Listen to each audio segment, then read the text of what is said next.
സഹോദരന്മാരെ, ഇങ്ങനെ മുസ്ലിമീങ്ങളെ കാഫിറും മുശ്രിക്കുമാക്കുന്ന പരിപാടി നാം ചിന്തിക്കേണ്ടത്. എന്തുകൊണ്ടാണ് നമ്മൾ മുശ്രിക്കും കാഫിറുമാകുന്നത് എന്നറിയോ?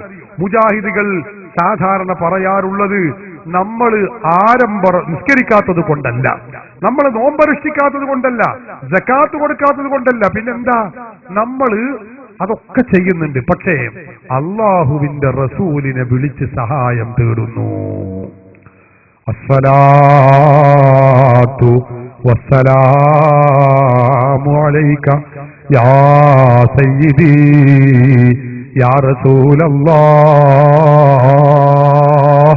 ഖുദ് ബിയദി ഖല്ലത് ഹീലതി അദ്രിക്നി യാ റസൂലല്ലാഹ്. അല്ലാഹുവിന്റെ റസൂലിനെ വിളിച്ച് സഹായം ചോദിക്കുന്നു. നമുക്കറിയാം, ഗൗസുൽ ആലം ശൈഖ് ജീലാനിയെ വിളിക്കുന്നു, യാ ഗൗസു യാ മുഹയ്യദ്ദീൻ അബ്ദുൽ ഖാദിറിൽ ജീലാനി. ഇങ്ങനെ വിളിച്ചാൽ മുജാഹിദിന്റെ ഭാഷയിൽ എന്താണെന്ന് അറിയോ നിങ്ങൾ? ഇങ്ങനെ ഒരു തവണ വിളിച്ചാൽ 4 തവണ കാഫിറാകും എന്നാണ്. അപ്പൊ ഒരു കുത്തുബിയത്തിന് വിളിക്കൽ എത്ര? 1000 തവണയാണ്. അപ്പൊ 1000 × 4 = 4000 തവണ കാഫിറാകും ഒരു കുത്തുബിയത്ത് ചൊല്ലുമ്പോഴേക്കന്നെ. ഒരു കുത്തുബിയത്ത് ചൊല്ലിയോ മാത്രമല്ല, അതിൽ പങ്കെടുത്തോളും കാഫിർ 4000 വട്ടായി. പിന്നെ അതിന് ഭക്ഷണം ഉണ്ടാക്കി കൊടുത്തോളും കാഫിർ, അതിന് സൗകര്യം ഉണ്ടാക്കി കൊടുത്തോളും കാഫിർ. 4000 തവണ ഒറ്റ കുത്തുബിയത്ത്. അപ്പൊ എല്ലാ മാസത്തിലും കുത്തുബിയത്ത് ചെല്ലുന്നവരോ പടച്ചോനെ, ഓലൊക്കെ കാഫിർ. മുജാഹിദിന്റെ കയ്യിലുള്ള കാൽക്കുലേറ്ററിൽ കൊള്ളൂല, അതിനകത്ര തവണ കാഫിർ ആയിട്ടുണ്ടോ നോക്കുന്നത്. എന്താ കാരണം? ആരംഭ റസൂലിനെ നമ്മൾ വിളിക്കുന്നു, മഹാത്മാക്കളെ വിളിച്ച് സഹായം ചോദിക്കുന്നു.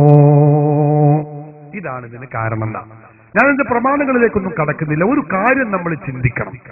ഈ ചെയ്യുന്നത് കൊണ്ട് ആള് മുശ്രിക്കാകും കാഫിറാകും എന്നതിന് പരിശുദ്ധ ഖുർആനിൽ അള്ളാഹു പഠിപ്പിച്ചിട്ടുണ്ടോ? പഠിപ്പിച്ചിട്ടില്ല.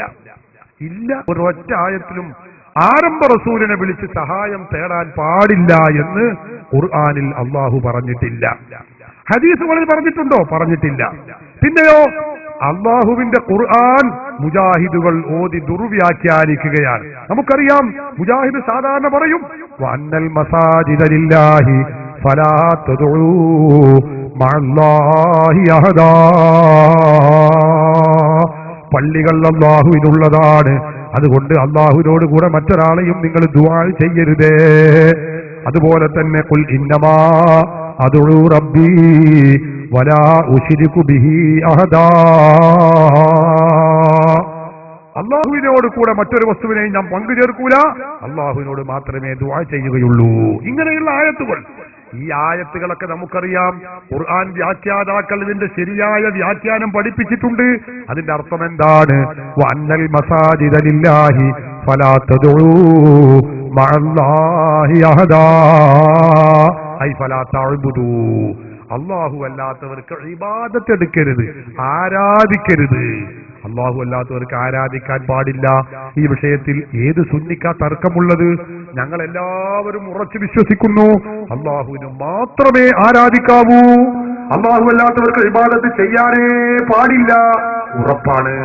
അത് തന്നെയാണ്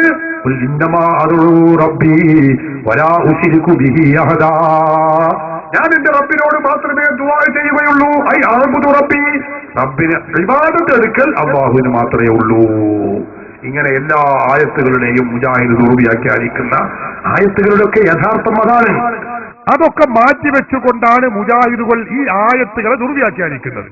ഈ ആയത്ത് ഓതിയിട്ട് നമ്മളെ മുശ്രിക്കും കാഫിറുമാക്കാൻ വേണ്ടി കുൽസിത ശ്രമങ്ങൾ നടത്തുന്നത്. ഞാൻ ചോദിച്ചോട്ടെ, പരിശുദ്ധ ഖുർആനിലെ ഒരായത്ത് ഓതുമ്പോ എന്താണ് സ്വീകരിക്കേണ്ട നിലപാട്?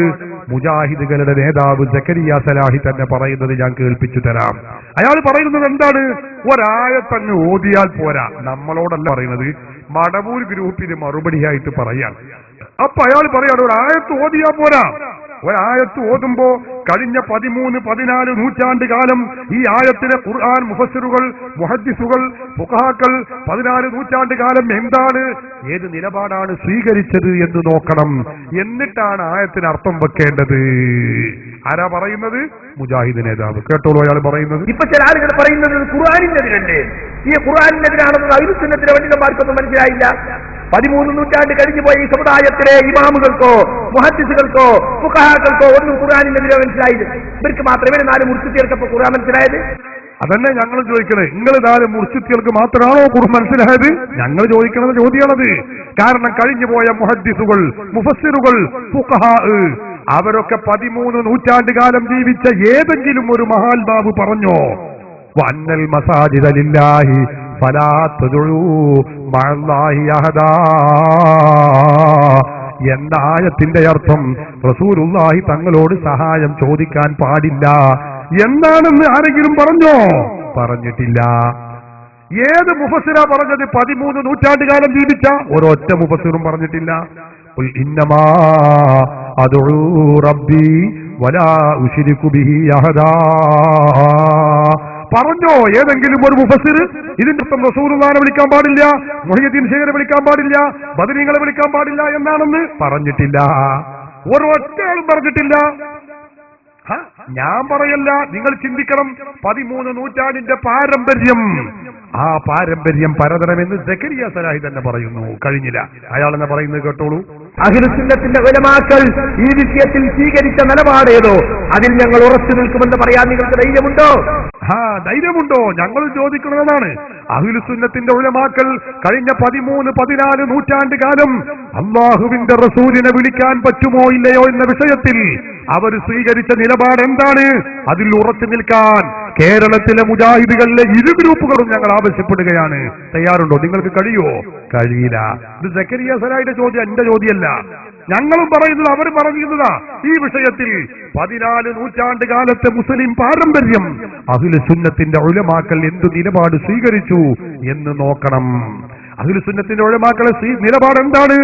സഹാബത്ത് മുതൽ താബിഉകൾ മുതൽ തബഉ താബിഉകൾ മുതൽ 13 നൂറ്റാണ്ട് കാലം മുജാഹിദ് പ്രസ്ഥാനം കേരളത്തിൽ ഉണ്ടാകുന്നത് വരേക്കുമുള്ള മുസ്ലിമീങ്ങളുടെ പാരമ്പര്യം എടുത്തു പരതിയാൽ റസൂലുള്ളാഹിനെ വിളിച്ച് സഹായം ചോദിക്കാൻ പാടില്ല എന്ന് പറഞ്ഞ ഒരു പണ്ഡിതനെ കാണാൻ കഴിയില്ല.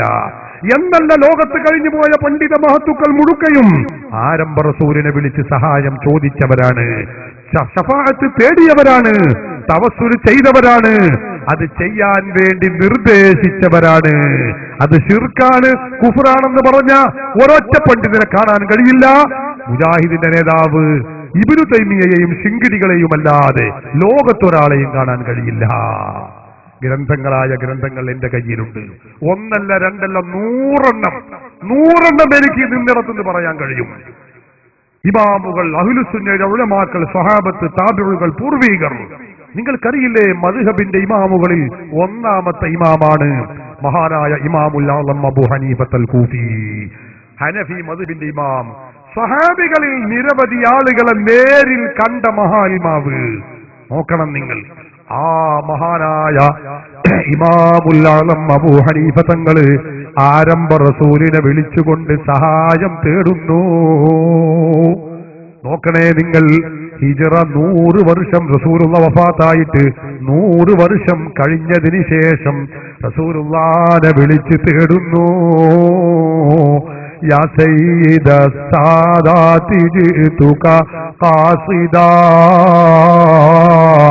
അർജൂ റിളാക വ അഹ്തമി ബിഹിമാക. നേതാക്കളുടെ നേതാവായ നബിയേ, ഞാനിതാ അങ്ങയുടെ അരികിൽ വന്നിരിക്കുന്നു നബിയേ. ഞാൻ അങ്ങയുടെ പൊരുത്തം കാക്ഷിക്കുന്നു നബിയേ. എനിക്ക് അങ്ങയുടെ സംരക്ഷണം ഉണ്ടായിരിക്കണേ നബിയേ. വഫാത്തായി 100 വർഷം പിന്നിട്ട ശേഷം ആരംഭ റസൂലിനെ വിളിച്ചുകൊണ്ട് ഇമാമുൽ ആളം അബൂ ഹനീഫ തങ്ങള് റസൂലുള്ളാഹിനെ വിളിച്ച് സഹായം ചോദിക്കുന്നു. മുജാഹിദുകൾ പറയുന്നത് എന്താ? റസൂലുള്ളാഹിനെ വിളിച്ച് പ്രാർത്ഥിക്കാനാ മുജാഹിദ് പറയാ. ഇങ്ങനെ സഹായം ചോദിക്കുന്നതിനെ കുറിച്ച് പ്രാർത്ഥിക്കുക. ഇങ്ങനെ വിളിക്കുന്ന മുശ്രിക്കാണ്, കാഫിറാണ്, ഇവരെക്കാളും വലിയ മുശ്രിക്കുണ്ടോ, ശിർക്കുണ്ടോ? ഇത് കൊടിയ ശിർക്കല്ലേ? ഞാൻ പറയല്ല, മുജാഹിദ് നേതാവ് സക്കരിയ സലാഹി പറയുന്നത് ഞാൻ കേൾപ്പിച്ചു തരാം. ഇതിലും വലിയ ശിർക്കുണ്ടോ?